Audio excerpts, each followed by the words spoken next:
Алло, полиция, мында атыс болып жатыр, көмектесіңіздер.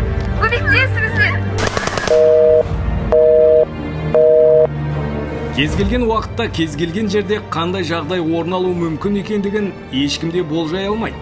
Бұл әдеттегідей бейбіт күндердің бірі болатын. Студенттер сабақтарына кірісіп, тыныштық орнаған сәт еді.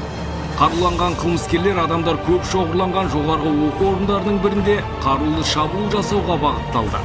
Көшеде қаруланған қылмыскерлерді көрген адамдар болғанымен, оған бейжай қарап көңіл бөлмеген. Нәтижесінде ол діттеген жеріне еш кедергісіз жетіп, бейкүнә адамдарға қарулы шабуылын жүзеге асырған. Бұндай жағдайда алғашқы іс-қимыл алгоритміне сәйкес, кез келген адам келесіде әрекеттерді жүзеге асыра білуі қажет. Атап айтқанда, қылмыскерлерді көрген адам немесе күзет қызметкері алғашқы кезекте дабыл түймелерін іске қосып, есіктерді бұғаттап, құлақтандыру жүйесі арқылы ғимарат ішіндегі адамдарға хабар беріп үлгеру қажет.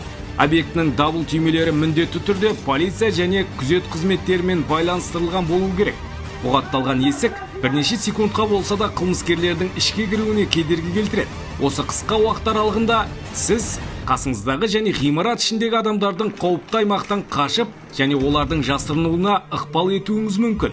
Әрбір секундты ұтымды дұрыс пайдалану арқылы көптеген адамдардың өмірін сақтап қаласыз. Осы мекемедегі адамдармен ортақ WhatsApp мессенджерінің құрамында бар болсаңыз, қосымша мессенджерлер арқылы да хабарлама беріңіз. Есте сақтаңыз, оқ қаруының дауысы шығып жатқан жаққа барудан аулақ болыңыз. Себебі қылмыскерлер алдыңыздан шыққан жағдайда сізге қарай оқ атуы әбден мүмкін. Атыс және адамдардың қиналған жанды дауыстарын естіген жағдайда дереу есіктерді кез келген заттармен бұғаттап, адамдардың үрейленуіне жол бермей, қауіпсіз аймақта адамдарды тынышталдырып, жасырынуын ұйымдастыра біліңіз. Сабырсыздық, айқай-шу мен үрей қылмыскерлердің назарын аудартып, жасырынған аумақты тез табуына себепкер болады. Егерде сіздің жасырынған жеріңіз жоғары қабаттарда болып, атыс дауысы алыстан естіліп жатқанына көз жеткізсеңіздер, айқай-шусыз, үрейсіз адамдардың далаға қашып шығуын ұйымдастырыңыз. Жеке мүліктеріңізді жинап алып шығуға уақытыңызды құртпаңыз. Бастысы, жан-жағыңызға көз жүгіртіп, қауіптің жоқ екендігіне көз жеткізіңіз. Қиылыстар мен баспалдақтарда міндетті түрде жан-жақтарыңызға қарап алып, қозғалысты жалғастырыңыз. Есте сақтаңыз, кез келген жерде оқ қаруын пайдалану арқылы адамдарға оқ ату орын алған жағдайда қызықтап қарап, фото, видео түсіріп тұрмаңыз. Оның арты сіздің өміріңізге қауіп төндіру мүмкін.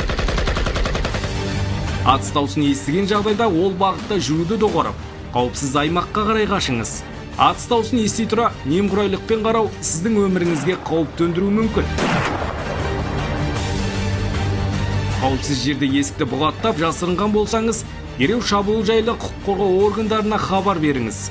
Хабарлама беру кезінде шабуылдаушылардың саны, сырт келбеті, қарулануы және олардың әрекеті, шабуылға ұшыраған объектінің мекен-жайы, орналасу орны жайлы неғұрлым толық мәлімет беріңіз. Есте сақтаңыз, адамдарды босатуға келген арнайы жасақ тобына қарсы жүгірмеңіз, талаптарын толық орындаңыз. Арнайы жасақ тобына кедергі келтірмеңіз.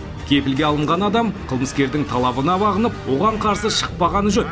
Сабыр сақтап, оның назарына ілікпеуге тырысыңыз. Қылмыскерді құрықтау немесе залалсыздандыру барысында үрейге орын бермеңіз. Атыс орын алған жағдайда еденге жатып, кез келген затты қалқалап жасырынуға әрекет етіңіз. Басып кіру арнайы жасақ тобының қызметкерлеріне қарай жүгірмеңіз. Себебі бұндай әрекеттер сіздің және басқалардың өміріне қауіп төндіріп, арнайы жасақтың жоспарға сәйкес әрекет етуіне кедергі келтіруі мүмкін.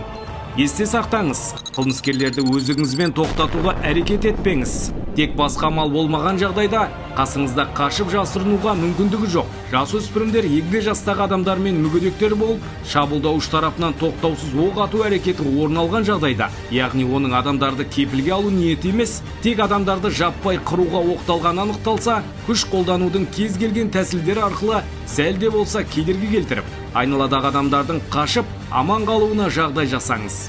Кез келген жерде қаруланған күдікті адамды байқасаңыз, ол жайлы құқық қорғау органдарына жылдам хабар беріңіз. Сол арқылы сіз қайғылы жағдайдың орын алуына жол бермей, адамдардың өмірін сақтап қала аласыз.